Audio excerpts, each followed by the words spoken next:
Bien et ben, je vais partager du coup mon écran. Tac, tac, tac, je vais quand même faire un peu le ménage dans toutes mes fenêtres avant de partager.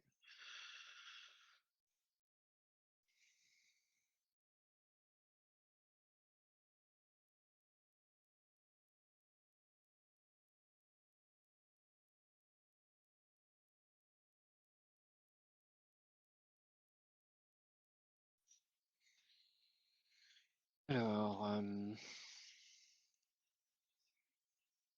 je partage mon écran. Normalement, vous devriez le voir. Est-ce que c'est bon? Ouais, nickel. Alors, ici, je vais donc aller sur le chat, canal, exercice. On va récupérer donc l'exercice 4 ici. Exercice 4, voilà, copier. Exercice 4.php. Je vais faire le ménage un peu dans mes fichiers. Donc l'exercice 4 ici, avec son énoncé. Je vous avais ouvert un terminal hier, avant-hier, enfin avant le week-end, qui était pas mal, c'est celui-là, puisque ça me permettait de zoomer un petit peu. Voilà. Alors, c'est important ici, mais vous avez compris, mais je vais réexpliquer encore, je crois que c'était Jérôme qui avait des questions autour de ça. Donc je me mets dans le bon répertoire, ici je suis dans le répertoire début PHP. Donc je vais dans le répertoire début PHP ici. Une fois dans ce répertoire, je vais pouvoir exécuter mes fichiers. Donc ici exécuter avec PHP exercice 4.php. Et quand je fais entrer, ça exécute ce fichier qui contient pour l'instant uniquement l'énoncé. Donc en fait, il n'y a pas de code PHP exécutable à proprement parler. Donc il ne se passe rien du tout et tout se passe bien. Alors, écrire le code d'un jeu permettant de deviner un nombre. Demander à l'utilisateur de saisir le nombre minimum possible, le nombre maximum possible. Le programme choisit alors un nombre aléatoire compris entre ces deux nombres. Donc voilà, alors là je vais commencer par là. Ici donc, demande à l'utilisateur de saisir un nombre minimum, le nombre minimum possible. On va reprendre ce qu'on avait fait dans les exercices précédents. Je vais copier-coller ça. Exercice 1. Le but étant ici donc, je répète, de demander à l'utilisateur un nombre. Hop, on va commenter. Donc, demander à l'utilisateur de saisir le nombre minimum possible. Le jeu, c'est le jeu du C+, C-, donc on va dire, par exemple, si on veut un nombre entre 0 et 100, eh bien, le nombre aléatoire choisi doit être compris entre 0 et 100. Donc, le nombre minimum, ça va être 0, le nombre maximum, ici, ça va être 100. On sait que c'est un nombre, donc on va ici faire quelque chose, et on va demander ici donc le nombre minimum. Donc, quel est le nombre minimum? Tac, on peut faire ça comme ça. Quel est le nombre minimum? Voilà. Donc là, c'est plus une distance, c'est nombre min. Je vais juste appeler ça min, peu importe.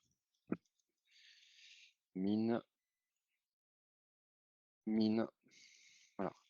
Alors, qu'est-ce qu'on veut ici? On veut que ce soit un nombre. Et on veut que ce nombre... Alors, est-ce qu'il peut être égal à 0? Est-ce que... Voilà, ça c'est une bonne question. Comment on peut contrôler? Donc on avait fait une fois je crois, un test pour savoir s'il était numérique, non? On avait fait ça une fois? Is numérique, on l'avait fait ensemble, il me semble. Vous vous souvenez de ça ou pas? Oui. Donc tant que min ici, on va dire n'est pas numérique, hein, on va enlever ça. Voilà, ici je demande à l'utilisateur donc quel est le nombre minimum. Tant que le nombre n'est pas numérique, donc ça veut dire qu'on va lui reposer la question tant que le nombre n'est pas numérique. Je vais faire un echo min pour voir ce que ça fait. Je réutilise ici mon terminal, donc quel est le nombre minimum? Donc on va mettre bonjour ici. Hop, on voit que ça ne passe pas. Si je mets test, ça ne passe pas. Si je mets 5, ça passe et ça affiche bien 5 ici dans le terminal. Je recommence. Si je mets 0, on voit que ça fonctionne, c'est un nombre. Si je mets -5, ça fonctionne aussi. Si je mets 5, ça fonctionne. Et si encore une fois je remets du texte, je reste bloqué parce que c'est pas un nombre. Si je fais entrer, ça marche pas non plus. De là, il faut forcément mettre un nombre. Je rajoute un petit espace ici pour pas être collé. OK, donc demander à l'utilisateur de saisir le nombre minimum possible. Donc ici, si j'avais mis juste cette ligne-là, ça suffisait pour fonctionner. Le fait de le mettre dans un do while, ça me permet de le demander, donc de faire cette demande ici. Donc do, c'est faire, je fais cette demande, tant que, donc while, tant que le nombre entrée ici n'est pas, donc avec le point d'exclamation, numérique. Is numérique donc est numérique et point d'exclamation, ça annule. Donc du coup, ça devient numérique. Is numérique ici, je reviens sur ce que je disais ce matin, je crois c'était à Louis sur les booléens. Is numérique ici, c'est une fonction hein, qui va retourner ici un booléen. Ça renvoie vrai ou faux. Donc on voit ici, c'est marqué dans le retour ici, ça renvoie donc bool, c'est booléen. Ça renvoie true si la variable est un nombre ou une chaîne de caractères numériques et ça renvoie false otherwise, donc sinon. OK et là, d'ailleurs, si on va voir ça sur php.net, hein, is numérique ici, donc c'est pareil. On peut bien le voir ici dans la description. Je vais vous la mettre en français. Donc, is numérique détermine si une variable est un nombre ou une chaîne numérique. Et c'est bien important ici de comprendre que is numérique accepte une valeur ici qui est de type mixte. Donc on peut lui passer un nombre, une chaîne de caractères, ou peu importe, et ça va analyser en fait, essayer de déterminer si c'est un nombre, si c'est numérique. Et le deux points bool ici nous symbolise que nous informe que la fonction ici retourne un booléen, donc vrai ou faux. OK, retourne true si value est un nombre ou une chaîne de caractères numérique, false sinon. C'est bon pour tout le monde ça? Donc ça c'est le 1. Donc si je copie-colle ça ici, je vais pouvoir répondre au 2, demande à l'utilisateur de saisir le nombre maximum possible. Donc ici, je vais demander le max et ici, hop, quel est le nombre maximum. Donc là, j'ai le min. Là, j'ai le max. Ça vous paraît c'est bon ça? C'est normal que je copie-colle comme ça et enfin, je vais vite là, mais c'est un problème ça? Est-ce que c'est exactement la même explication, même logique, donc sauf que je change le nom de la variable ici. Là, je récupère le minimum que j'affiche là et là, je récupère le maximum que j'affiche là. Donc j'essaye, hop, je reviens là. Exercice 4. Quel est le nombre minimum? Donc 10 par exemple. Quel est le nombre maximum? Donc rebelote, hein, si je dis bonjour ici, ça ne marche pas. Hello, ça ne marche pas. Et si je mets -5, ici, ça fonctionne. Est-ce que vous voyez un problème du coup? Ouais, les nombres négatifs. Ouais, négatif, mais surtout on a un nombre maximum qui est plus petit que le nombre minimum. Donc on aimerait que, pour que le jeu soit cohérent et possible, on aimerait que le nombre maximum soit forcément plus grand que le minimum. Si vous voyez où je veux en venir. Parce qu'on peut pas avoir un nombre entre 10 et -5. On pourrait avoir un nombre entre -5 et 10, mais pas l'inverse. Ouais, dans le while, il faut qu'on précise que, Ouais, le max doit être inférieur ou égal, un truc comme ça au min. exactement. Et donc min, donc on continue, tant que le max ici n'est pas numérique et que finalement le max est plus petit ou égal au min. C'est-à-dire que max, il faut qu'il soit forcément plus grand ou Voilà, donc là, ici, je vais essayer. Admettons le nombre minimum, je mets 0. Si le nombre max, je mets -1, ça va pas fonctionner. Alors, est-ce que je l'ai fait à l'envers? On va essayer, hop, le 1, et là, ça a fonctionné. Enfin, si, ça a fonctionné. Ce que je raconte, ça a fonctionné. Donc là, si je mets -1, c'est normal que ça marche pas, puisque le maximum ici est plus petit que le minimum. Et là, ici, j'ai mis mon maximum à 1, et donc ça a fonctionné. Il est plus grand que le minimum. Maximum, minimum, voilà, c'est ça. C'est bon?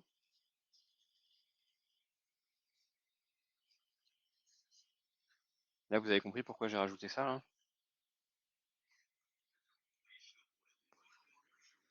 Personne me... Bah moi, oui, je pense avoir compris. Ouais, personne ne m'arrête, donc je continue. Alors le 3 ici, le programme choisit un nombre aléatoire compris entre ces deux nombres, mais ne l'affiche pas à l'utilisateur. Donc le 3 Et du coup, ici, moi j'avais juste une petite question. Ça sert à rien de mettre dans le minimum la même condition, mais inverse. Ça sert à rien. eh bien c'est pas que ça sert à rien, c'est qu'à cette étape-là, on n'a pas encore le maximum. Ah oui, ouais, d'accord, ok. Donc comme on n'a pas le maximum, bah, on peut pas comparer en fait. Le maximum n'existe pas encore. Le maximum, il est défini pour la première fois ici, donc après avoir défini le minimum. Ok, d'accord. Alors, petit 3, choisir un nombre aléatoire. Donc là, pour le nombre aléatoire, vous l'aviez, je pense, fait en exercice déjà par le passé. Donc, c'est des choses qu'on peut revoir. Si vous avez des doutes, il y a php.net, il y a éventuellement Google ou n'importe quel moteur de recherche. PHP, nombre aléatoire, je vais le faire en français. Voilà, je cherche ça sur Google ou ici DuckDuckGo, hein, peu importe. Donc, générer des nombres aléatoires en PHP. Là, je tombe sur un article de 2019. On voit que j'ai un rand ici avec un min et un max. Voilà. Donc on voit que c'est rand, hein. Là j'ai trouvé ça en tapant sur. Là je suis sur DuckDuckGo, peu importe, ça peut être sur Google, on trouve tout de suite. Si je viens ici et que je cherche rand ici, parce qu'on se souvient que c'est en anglais, hein, aléatoire c'est random, hein. Donc quand on fait random, c'est souvent dans les langages de programmation, c'est souvent rand ou random ou math, rand ou des choses comme ça. Donc souvent ça contient ça. Là si on va voir rand, on s'aperçoit bon que voilà, il y a quelque chose qui me permet de générer un nombre aléatoire entre un minimum et un maximum. En cherchant un petit peu plus loin, si on lit la doc là ici, voilà, on nous propose d'utiliser mtrand là ici, plutôt que rand parce que c'est mtrand à venir remplacer en fait rand en PHP et rand tout court est resté disponible pour la compatibilité. Donc voilà, moi je vais plutôt utiliser mtrand. Et donc là, ici, on va avoir le nombre à trouver là. Je vais appeler ça number. Et donc on va faire un mtrand de min virgule max. Et voilà notre nombre aléatoire ici. Donc pareil, si je l'affiche ici, on va l'afficher juste pour le debug pour l'instant, parce qu'évidemment, comme c'était indiqué dans la consigne ici, le but c'est de ne pas l'afficher à l'utilisateur. Et donc on l'affiche ici. Je vais arrêter d'ailleurs d'afficher mon min et mon max. Enfin, quoique si je vais les afficher, par contre, ce que je vais faire, c'est que je vais mettre des petites légendes devant pour que ce soit plus facile à comprendre. Donc on a le min ici, le max et le number ici. Tac. Alors si je reviens là dans le programme, j'exécute le programme. Donc quel est le nombre minimum? 0. Quel est le nombre maximum? 10. Je fais entrer. Et là, entre 0 et 10, on a 2. Si je recommence, entre 0 et 10, on a 4. Entre 0 et 10, on a 2. Je vais essayer d'avoir un autre nombre que ça, juste pour vérifier. On a 7. Voilà. Donc ça, c'est le début du jeu. Donc ça, c'est quelque chose qu'on n'affichera évidemment pas à l'utilisateur. Parce que bah, tout simplement, on veut absolument bah, que ce soit caché pour le but, c'est le but du jeu, c'est de trouver ça. Donc 4, le programme demande à l'utilisateur de saisir un nombre et lui répond c'est plus, c'est moins, bravo, la réponse était et puis quelque chose, quoi. Alors, ici, donc comment fait-on pour obtenir un nombre ici? Donc on va utiliser la même chose que ça finalement. Donc là, c'est on va développer ici un bout de code pour faire une manche du jeu. Donc Excuse-moi, Romain, au-dessus là, oui, sur oui, max et min, oui. le signe, tu l'as pas inversé dans ton while?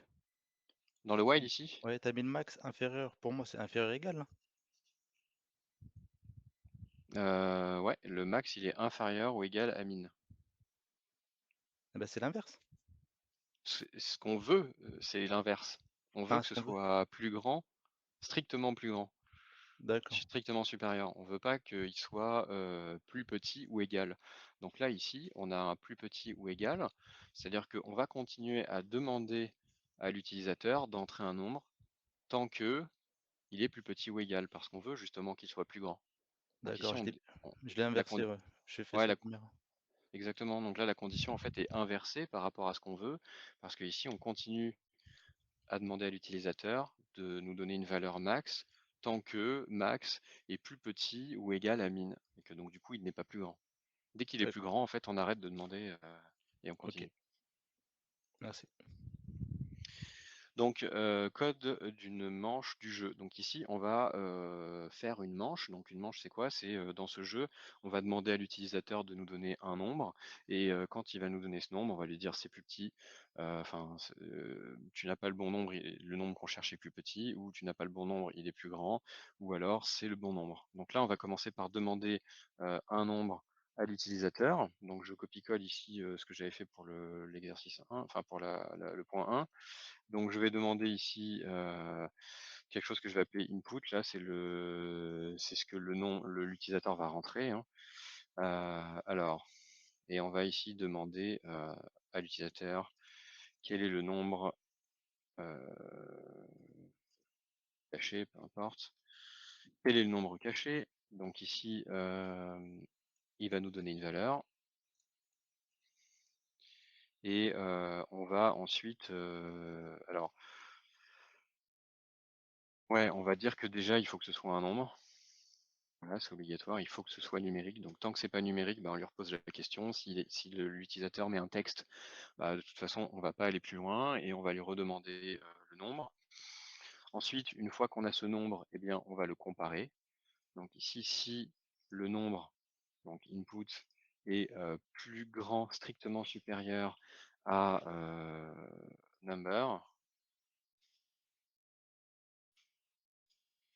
donc si input est plus grand, strictement plus grand que number, alors on va considérer que eh bien, number est pas assez grand, pardon, que input est trop grand, donc que number est plus petit. Donc on va faire echo ici, le nombre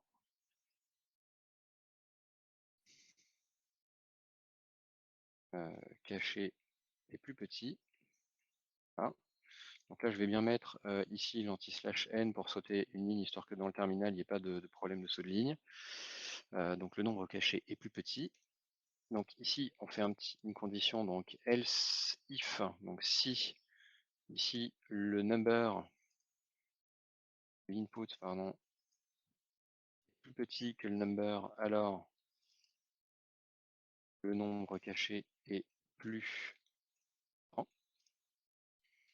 Et sinon, là, on pourrait refaire un else if, hein, mais si c'est là strictement supérieur, là strictement inférieur, ça veut dire que dans le dernier cas, c'est forcément égal, puisqu'il n'y a pas d'autre scénario possible. Et ici, je vais faire un echo. Et ce echo, ici, je vais marquer nombre trouvé, nombre caché trouvé. Voilà, anti-slash n aussi. Ça, c'est les trois possibilités qu'on va avoir. Donc ça, c'est le code d'une manche du jeu. C'est tout ce code-là. Pour l'instant, je ne l'ai pas mis à l'intérieur d'une boucle ou quoi, je le fais étape par étape. Donc le but, c'est de pouvoir faire une manche et on ne va pas en faire plus pour l'instant. On va déjà aller tester. Donc je lance mon exercice 4, je veux entre 0 et 10. Donc quel est le nombre caché? Là on voit que c'est 1, on connaît déjà la réponse. Donc moi je vais me tromper, je vais mettre 5 par exemple. Et donc il me dit le nombre caché est plus petit. Bon, la partie s'est arrêtée juste derrière. Pourquoi? Parce que j'ai fait qu'une seule manche pour l'instant et j'ai pas trouvé. Alors on va relancer le jeu. Je vais me mettre entre 0 et 10. Là, on voit que le nombre à trouver, c'est 5. Donc je vais mettre quelque chose de plus petit, par exemple 3. Et là, le nombre caché est plus grand. Ça a l'air de fonctionner. Je vais recommencer entre 0 et 10. Là, on voit que le nombre à trouver est 6. Donc je vais mettre 6 et ça me dit le nombre caché est trouvé. Voilà. Est-ce que ça, c'est bon pour tout le monde? Est-ce que vous avez des questions déjà à ce stade ou pas?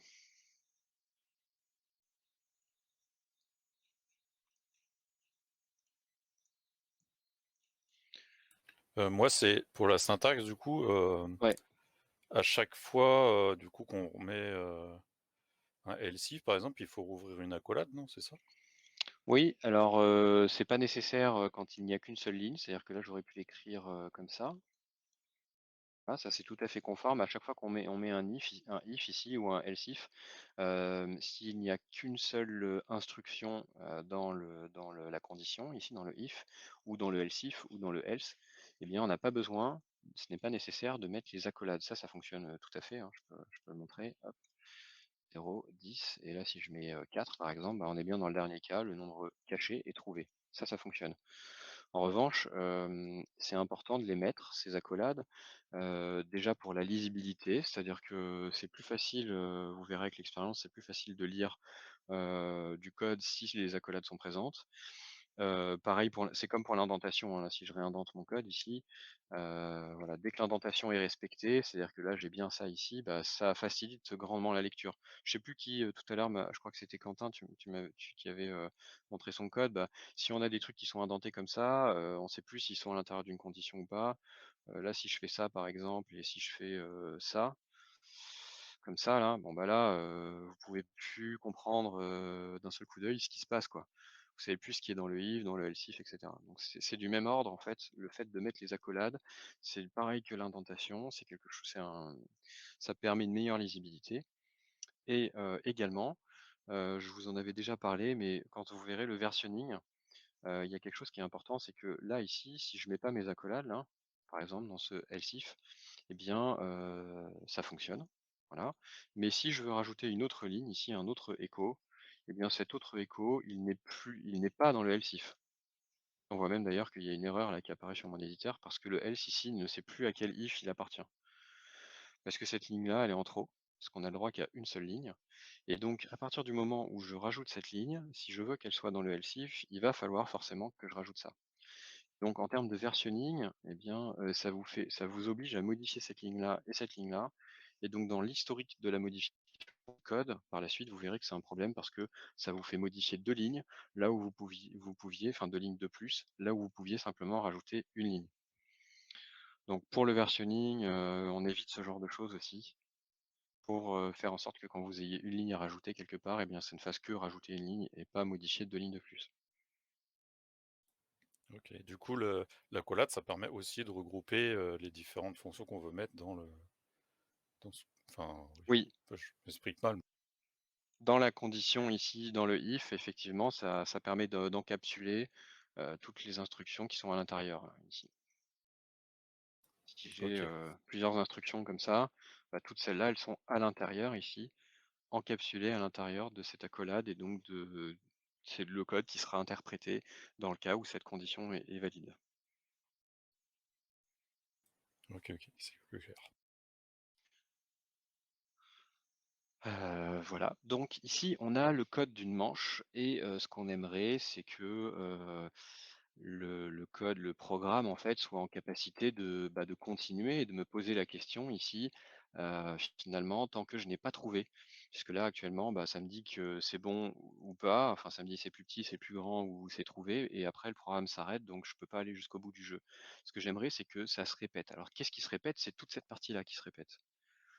Je veux faire tout ça tant que, le nombre n'a pas été trouvé. Donc là, je vais faire un, do ici. Je vais ouvrir l'accolade. Vous allez voir d'ailleurs que mon programme ici, quand je vais venir ici et que je vais refermer l'accolade, il va automatiquement tout réindenter, mais c'est pareil, pour vous sur Visual Studio. Si c'est pas le cas, il faut bien, prendre ça en compte, il faut bien le faire. Voilà et je vais faire ça ici, toute cette portion de code, donc toute la manche, ici, hop. code d'une manche. Donc là, ici, c'est le code d'une manche, hein. Je vais répéter ici tout le code d'une manche. Je vais le faire, hein, ici, tant que... Ici, il va falloir que je trouve une condition qui me permet ici de répéter ce code, hein. Donc tant que le code n'a, enfin tant que le joueur n'a pas trouvé en fait, hein. Donc tant que input, que le joueur ici a rentré, n'est pas égal au nombre. Voilà. Donc tant que l'input n'est pas égal au nombre ici, eh bien je recommence et je fais une manche ici.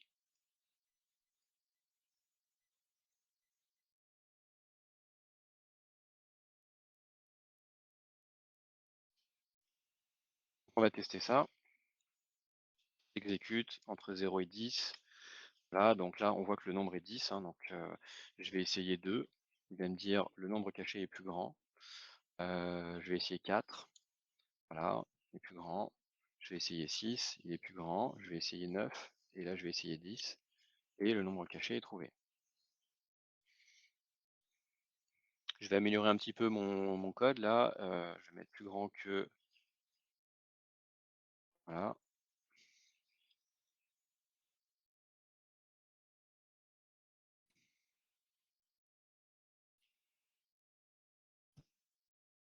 Voilà, je vais m'arrêter là, c'est pas mal. Hop, donc 5, 0, 10, hop, 5. Le nombre caché est plus grand que 5, j'essaye 7. Le nombre caché est plus petit que 7. J'essaye du coup 6. Et voilà, le nombre caché est trouvé. Bravo.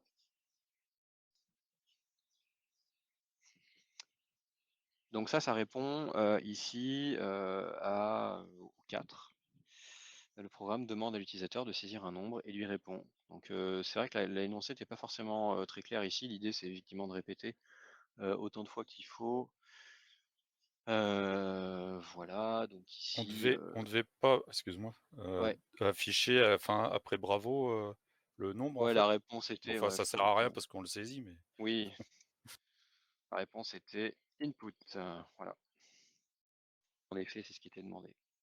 Bon, j'ai modifié un peu les textes là, hein. C'est pas exactement comme sur l'énoncé. Mais... Donc ça, c'est le 4. Là, la condition pour avoir plusieurs manches, donc c'est aussi pareil, c'est le point 4. Et voilà. Donc ça nous permet d'avoir la répétition d'une manche. Et d'où ici, c'est ce qui permet d'avoir plusieurs manches.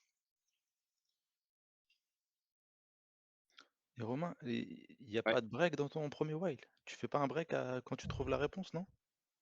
Non, parce que en fait, c'est pas un while avec un break, c'est un do while. Donc Ah ouais, c'est ici, un do while. Ouais. le do ici me permet de faire ça, donc de faire une manche, finalement, tant que le joueur n'a pas trouvé. Donc dès qu'il trouve, mécaniquement, la boucle s'arrête et on continue. Et donc là, le programme s'arrête. D'accord. Et moi, je voulais savoir, Oui.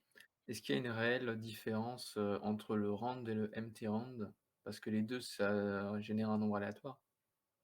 Oui. Je crois qu'en PHP, actuellement, les deux font la même chose et que l'un est l'alias de l'autre. Quand on dit alias, c'est que c'est quand même un raccourci quoi, pour la compatibilité. À une époque, ça faisait des choses différentes et mtrand était un peu plus aléatoire que rand. Voilà, vous verrez que en informatique, c'est très très compliqué de générer des choses aléatoires. Et en fait, les programmes qui inventent des nombres comme ça, aléatoires, petit à petit, quand on avance dans le temps, et ben, sont remplacés par des programmes plus performants qui sont plus aléatoires.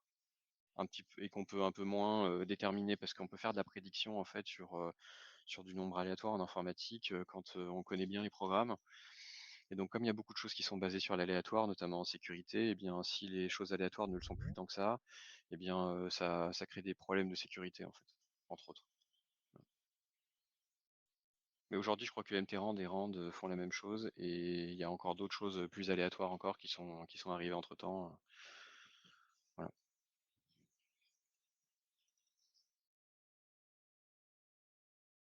Je fais un petit peu de mise en page pour le fun.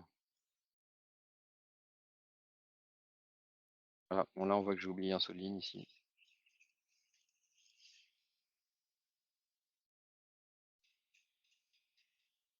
Du C plus, C moins, quel est le minimum? 0, 10, tac, quel est le nombre caché? Donc 7, hop, le nombre caché est trouvé, bravo, la réponse était 7.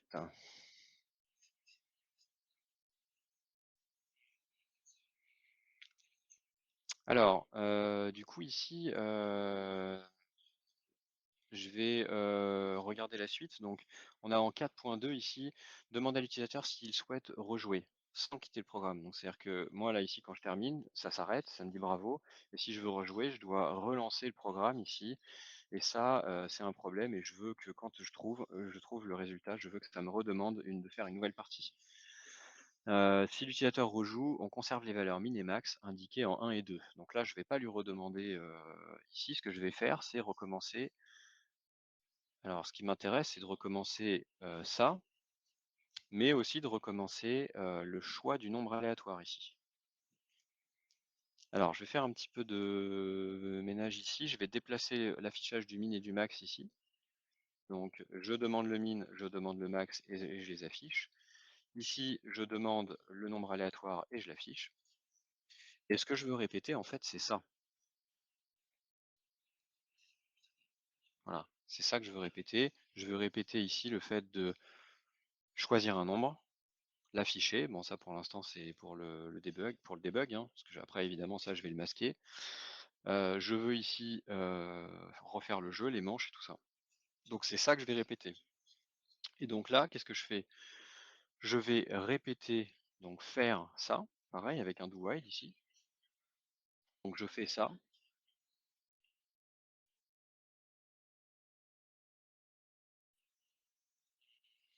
Donc ici, permet de faire une partie.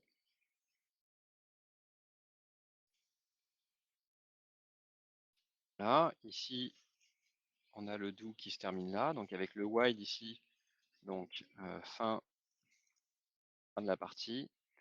Et ici, on va dire qu'on fait des parties en boucle tant que, alors pour l'instant je vais le faire comme ça, hein, tant que true, alors là ici ça se true, bah, c'est vrai, hein, donc tant que vrai ici, donc c'est-à-dire tout pour toujours finalement.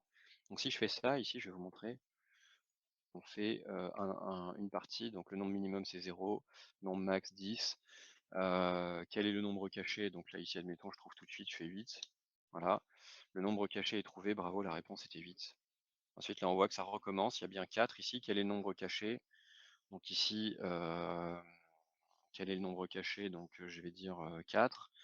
Voilà, ça recommence, maintenant c'est 3, donc on peut mettre 2 par exemple, il va me dire c'est plus grand que 2, donc je vais mettre 3. Là il me dit c'est bon, c'est trouvé, et ça recommence avec 1, etc. Donc là le jeu est vraiment coincé dans une boucle infinie. Parce que donc pour sortir de là, le seul moyen que j'ai c'est de faire CTRL C, hein, pour arrêter l'exécution, parce que j'ai dit qu'on faisait finalement le jeu ici, en boucle, tant que c'est vrai ici, donc pour toujours en fait, hein. Et là je viens de répéter ça dans une boucle qui ne s'arrête jamais. C'est très basique, hein, ce que je fais là, mais c'est vraiment important, je pense, pour que vous puissiez comprendre que voilà, cette boucle do while ici me permet vraiment ça, faire une partie ici, voilà, tant que vrai. Donc c'est évidemment là-dessus qu'on va travailler, c'est tant que le joueur a envie de jouer, et à chaque fois on va lui demander s'il a encore envie de jouer. Voilà.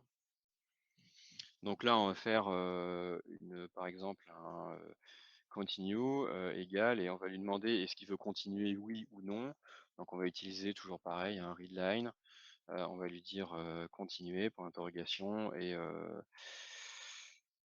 on va dire que cette variable continuer, elle doit être donc on va attendre que l'utilisateur dise oui ou non. Donc je vais mettre entre parenthèses oui, non, et on va écrire continuer, oui, non, et par défaut, oui. Très clair, mais peu importe, l'utilisateur, il va se débrouiller avec ça. Et donc ici, si ça, je vais vous montrer, hein, ici continuer, donc continuer va être égal au texte que l'utilisateur va rentrer. Et nous, ce qu'on aimerait, c'est vérifier si ça est égal à oui, ou si c'est égal à non. En fait, on va mettre par défaut non, ça va être plus clair. Voilà. Par défaut non, c'est-à-dire que si l'utilisateur rentre n'importe quoi d'autre que oui, ça va sortir. Là, c'est si c'est égal à oui, chaîne de caractères oui. Donc si ça, c'est ma condition, hein, si ce que l'utilisateur rentre à la suite de cette question est égal à oui, alors c'est vrai, donc ça va faire true ça. Sinon, ça va faire faux. Donc là, ici, je peux simplement utiliser while continue ici. Voilà. Et on verra par la suite que je peux même mettre ça directement là-dedans si on veut. Mais peu importe, je le fais en 2 lignes pour l'instant. Donc demander à l'utilisateur s'il souhaite continuer et faire une autre partie. Donc fin de la partie. On recommence une autre partie.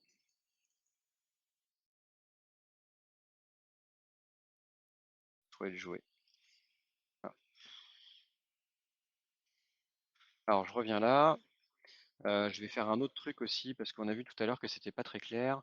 Cette ligne ici là, elle était pas mal parce qu'elle me permet de, enfin elle est bien parce qu'elle me permet de départager les différentes parties. Donc j'avais fait ça là ici et je vais copier une autre ligne comme ça au début de la partie. Donc ici, on va créer une ligne de plus pour le visuel.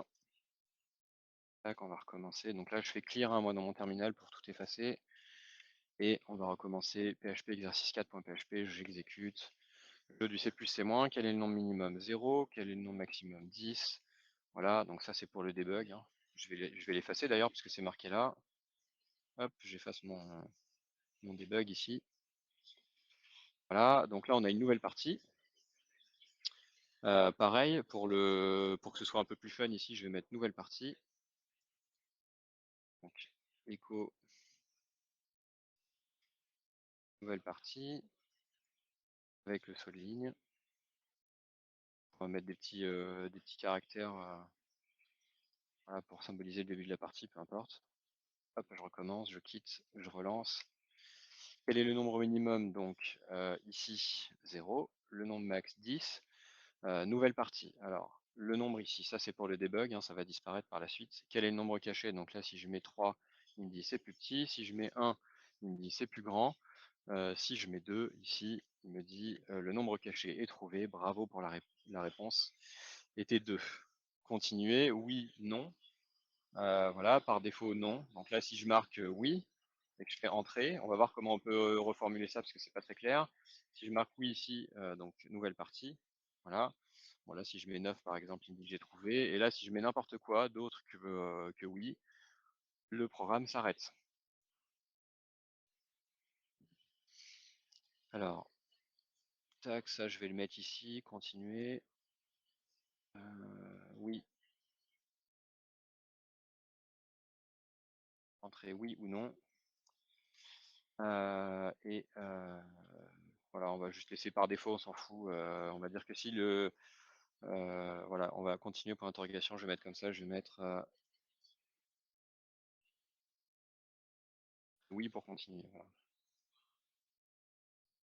Et oui pour continuer. Voilà. Je sais pas si c'est clair comme ça. On va voir. Hop. Quel est le nombre? C'est pour l'expérience utilisateur, hein, la petite phrase qui va bien.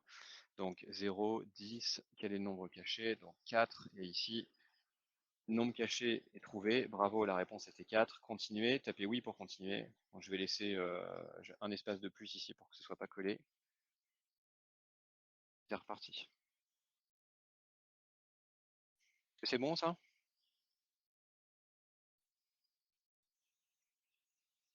Oui.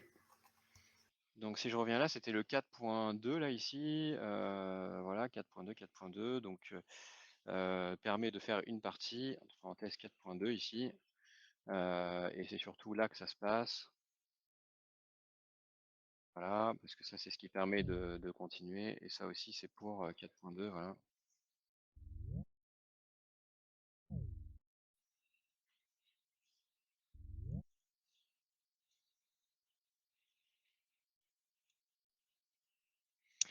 Voilà, et donc on pouvait finir ensuite avec 4.3 ici. L'utilisateur dispose de 10 tentatives pour deviner le nombre. Lorsqu'il dépasse 10 tentatives, le jeu se termine et indique « Vous avez perdu ». Voilà, le drame. Puis il demande à l'utilisateur s'il souhaite rejouer. Donc là, il faut qu'on puisse finir une partie au bout de 10 tentatives.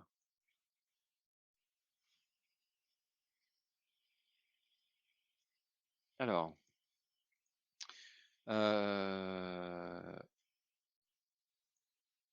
nouvelle partie ici. Donc quand on fait une nouvelle partie, ici, on choisit un nombre aléatoire. Juste après, ici, je vais définir un compteur de tentatives ici.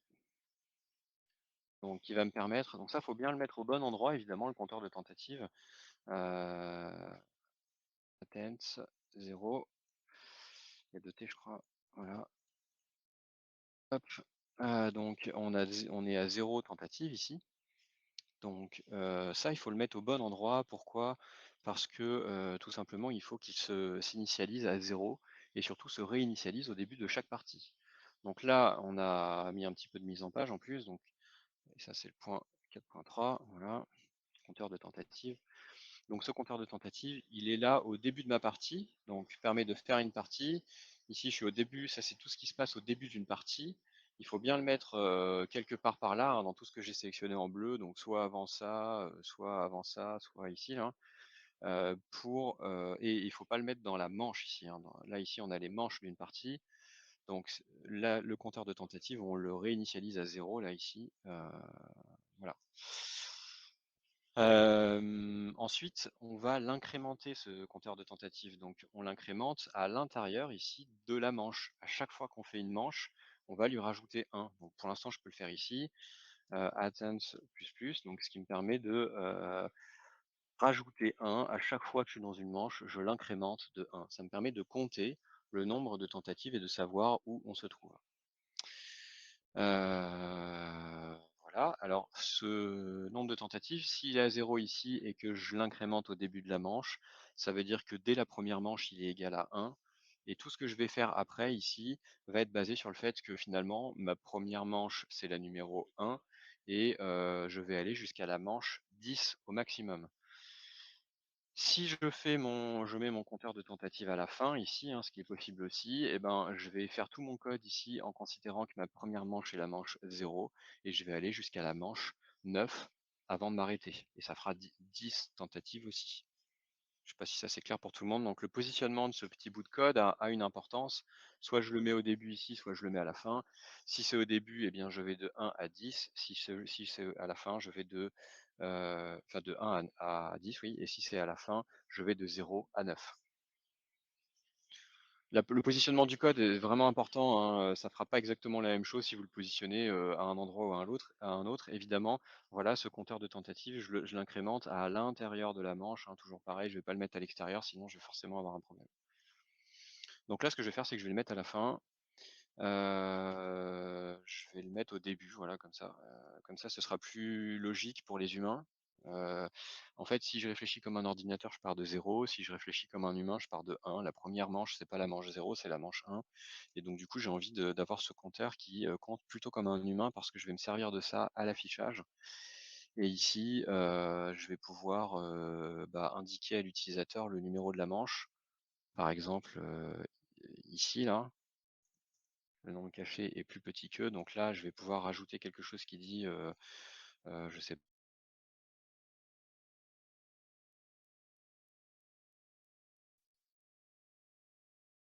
manche attempt sur 10 par exemple ici. Donc en faisant ça, je vais pouvoir indiquer à l'utilisateur la manche dans laquelle il se trouve, hein.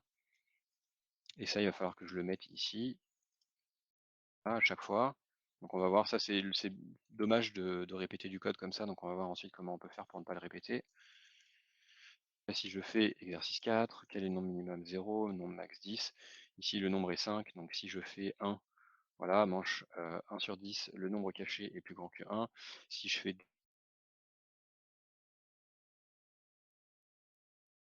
10, et donc si je trouve le nombre et que je mets 5, voilà, manche 4 sur 10, le nombre caché est trouvé, bravo, la réponse était 5. Voilà, donc pour éviter la répétition ici, ça je peux le mettre ici, au-dessus, écho, et donc là je vais afficher la manche avec la parenthèse ici, voilà, et donc j'ai pas besoin de le mettre du coup à chaque fois. Ça me permet d'avoir ce bout de code qu'une seule fois, et donc de l'afficher systématiquement, et ensuite j'afficherai ici voilà les résultats de la manche, quoi. Est-ce que ça, c'est bon pour tout le monde? Pour l'instant, ça affiche le nombre de tentatives, mais évidemment, ça ne le vérifie pas. Donc, si là, je vais taper oui pour continuer. Si je recommence ici, le nombre caché, je vais même fermer le programme pour être sûr que ce que je viens de coder est fonctionnel. Donc 0, 10, voilà, nombre caché. Donc si je fais 1 et je me trompe plusieurs fois de suite, et je vais jusqu'à la fin, et là je fais plus de manches, et ben on voit que le nombre de manches continue ici, hein. J'ai pas de limite pour l'instant, j'ai un compteur de manches. Ici ça m'affiche que la limite est 10, mais c'est simplement un affichage, hein. Là, c'est parce que j'ai marqué 10 ici, mais ça contrôle rien du tout. J'ai bien donc le compteur de manches qui est à 0 ici, le compteur qui augmente à chaque manche, et l'affichage qui s'effectue ici, mais pour l'instant il n'y a aucun contrôle.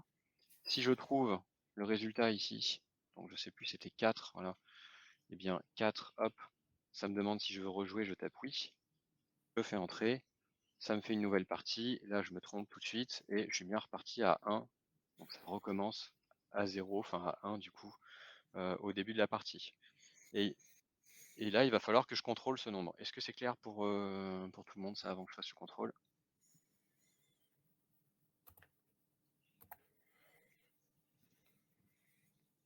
Oh, oui.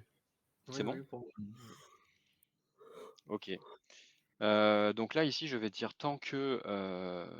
Enfin, je fais ici des manches, là. Donc, je fais autant de manches, finalement, que je veux pour l'instant, parce que je continue. Et je fais des manches tant que le input, enfin, l'entrée utilisateur est différent du nombre. Donc ça me fait autant de manches que voulu, hein, enfin, pour arriver au résultat.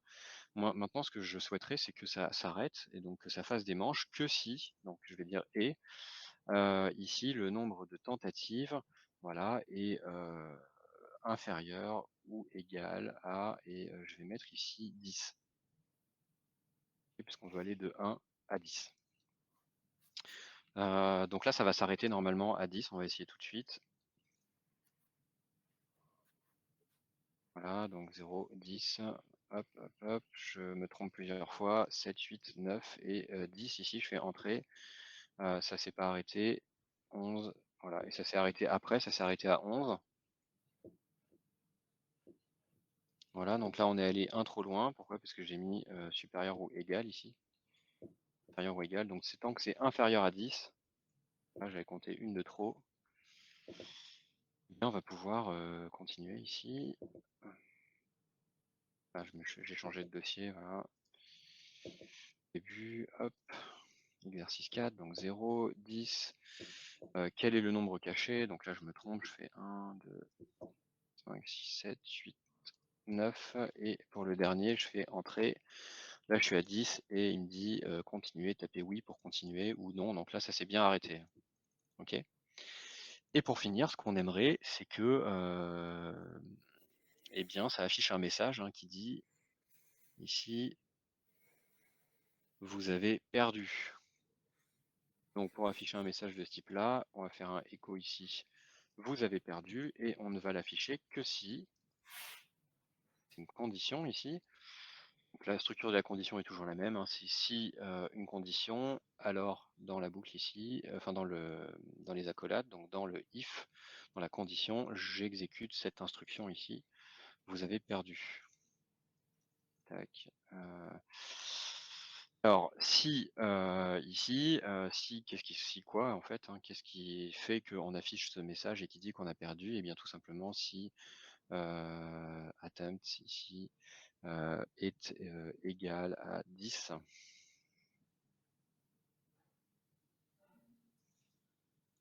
Alors si je fais ça, ici, on va avoir un problème. Ça va bien afficher ce message à la 10e tentative. Je vais vous montrer ça. Donc si je fais exercice 4 ici, quel est le nom minimum? 0, 10. Donc là, à la 10e tentative, donc quel est le nom minimum? 0, 10. Quel est le nombre caché ici? Donc le nombre caché, c'est 8. Donc je vais me tromper, je mets 1.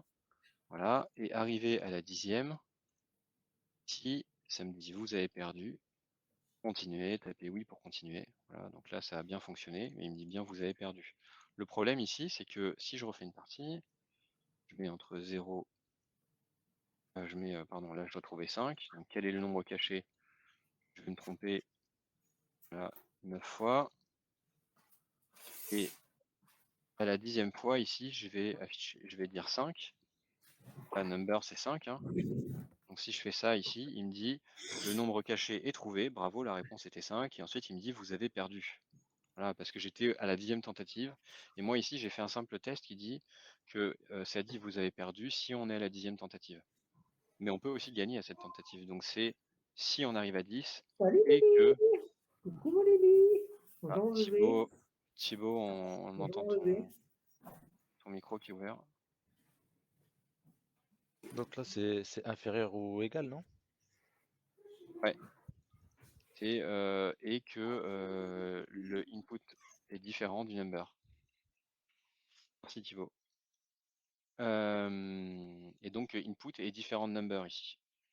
On va afficher vous avez perdu que si finalement ça n'a pas été trouvé et que le nombre de tentatives est égal à 10.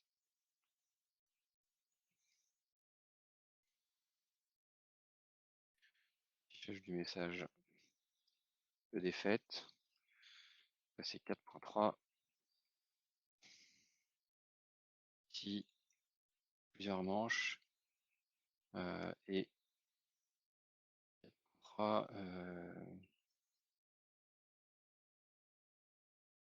du nombre de tentatives. Voilà.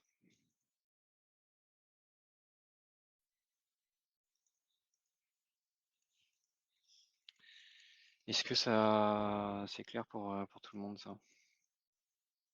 Quelles sont vos questions?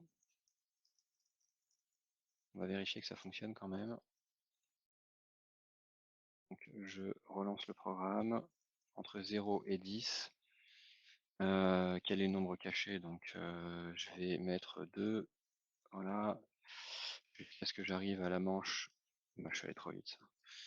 Donc là je dois trouver 10. Donc là je vais mettre 10 et voilà 10, manche 10, 10, le nombre caché est trouvé, bravo la réponse était 10. Voilà. Donc là ça m'a pas dit que j'ai perdu et ça fonctionne bien.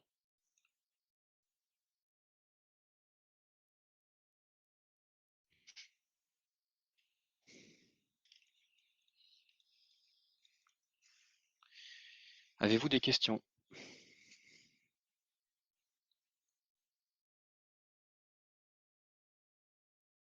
Non, Aucune.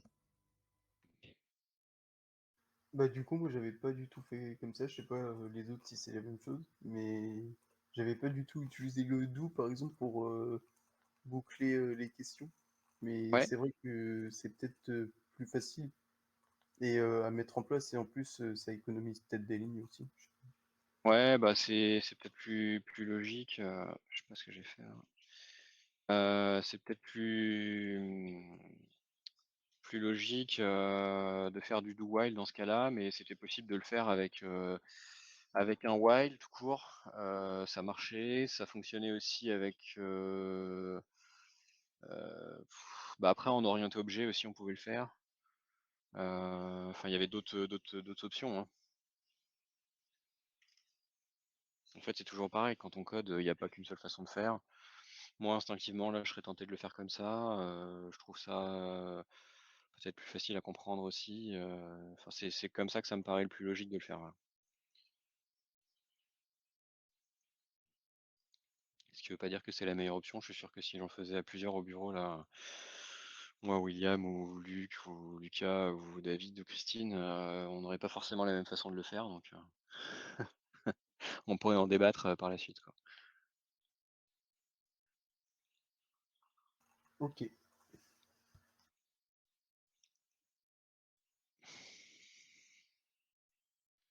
Voilà, du coup je vous ai poussé la correction là. Je sais pas parce que j'ai eu un doute là au moment où je l'ai copié-collé, j'ai eu l'impression que ça. Si mais c'est bon, elle est bien en ligne là. Oui, oui, elle fonctionne. Donc, Ok. Donc l'indentation c'est important. J'ai peut-être pas réindenté au dernier moment là. Je pense que si je fais un CTRL Shift L, hop, j'ai quelques. Non, je l'avais peut-être fait de façon mécanique, je sais plus. C'est important, l'indentation. Les commentaires, évidemment, bah, plus on avance dans le code, on voit là je suis déjà sur une correction comme ça, 75 lignes de code quasiment là, donc c'est important. Bon après il y avait beaucoup d'énoncés au départ, là il y a 25 lignes, donc j'ai 50 lignes de code et déjà au bout de 50 lignes de code, si on n'a pas mis de commentaires, c'est difficile de savoir ce que ça fait. Donc et j'aurais pu en mettre plus, voilà, donc ça c'est important. Pensez à le faire vous quand vous le faites et dites-vous que dans pas longtemps, vous allez plus être tout seul à travailler sur les exercices. On fera des exercices en groupe et quand vous allez travailler à plusieurs, et ben, dites-vous que les autres vont lire ce que vous faites. Donc c'est important qu'ils aient une vision sur ouais, sur ce qui est fait, qu'ils puissent comprendre ce que vous avez fait et que ce soit lisible, voilà, donc autant que possible, pour la qualité du code, et la sécurité et les bonnes pratiques. N'hésitez pas à bien faire comme ça, à vous astreindre, à indenter correctement, à commenter, et cetera. Pour indenter, nous, c'était CTRL Alt F, c'est ça? Ouais, ou CTRL Alt I, ou CTRL Shift I, ou CTRL Shift L, ou CTRL Alt L, enfin ça, comme on a pu le voir tout à l'heure, je sais Ouais, plus c'est qui avait dans. montré ça, dans les paramètres de l'éditeur, tu vas trouver ta combinaison, ça peut dépendre de ton système, ça peut dépendre de ce que VS Code s'adapte si tu es sous Windows, Mac ou Linux, c'est pas les mêmes raccourcis clavier parce que parfois ils sont en conflit avec le système, donc ça change.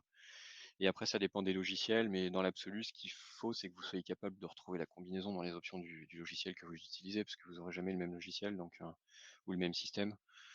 Donc voilà, soyez en capacité de retrouver vos raccourcis aussi.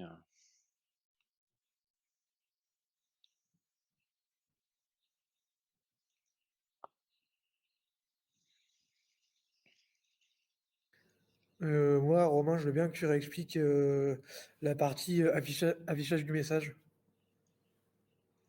Affichage du message. De quel message tu parles? Message de défaite. Ouais, celui-là, juste là. Celui-là, là. Vous avez perdu. Ouais, Ok.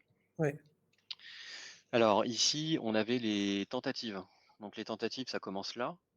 La première étape de la tentative, c'est dans la première boucle do ici, qui permet de faire une partie entière. Donc dans ce do là ici, qui commence là et qui se termine ici, j'ai tout le code d'une partie.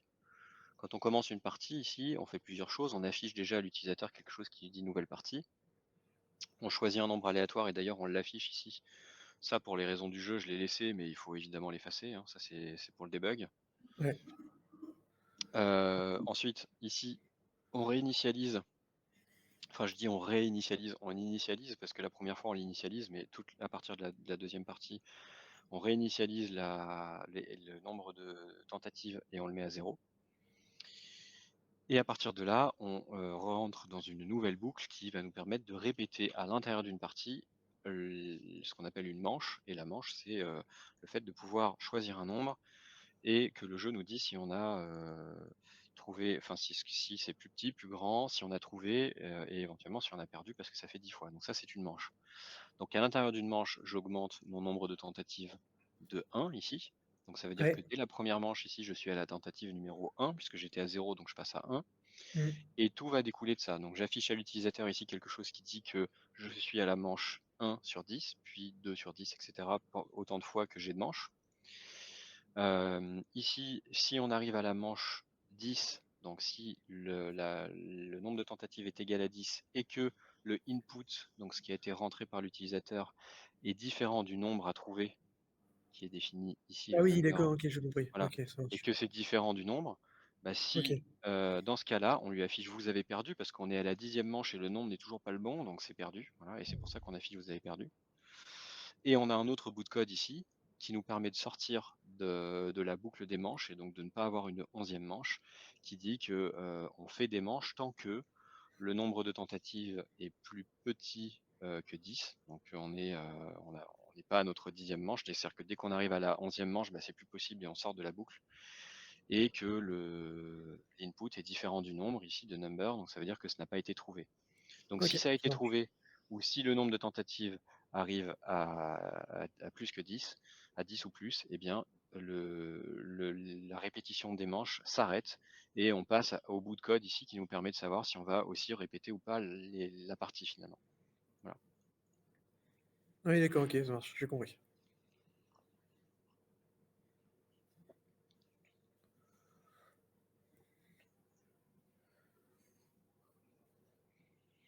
Est-ce qu'il y a d'autres questions?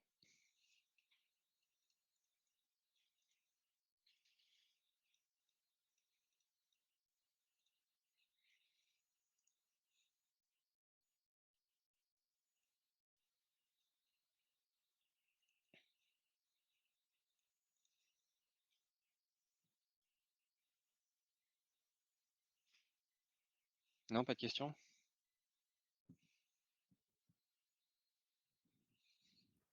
Non, non, c'est clair. Ok, très bien. Eh bien, j'en reste là pour cette correction. Sur l'exercice d'après, qui était sur cet exercice 4 là et n'a pas encore regardé l'exercice 5, est-ce que vous pouvez, je sais pas, cliquer sur le bouton là, pour lever la main là sur Jitsi, sur le partage, ouais. Ok, donc vous êtes 8. En gros, vous êtes 8 à pas avoir regardé. Donc bah du coup, ce qu'on va faire, c'est qu'on va vous laisser un peu de temps quand même. Là, il est 11h, on va dire 11h15. Je vous laisse jusqu'à midi. À midi, vous prenez la pause là pour manger. Et à 13h, on fera une correction de l'exercice suivant. Voilà. Sur les palindromes, du coup, c'est ça. Si je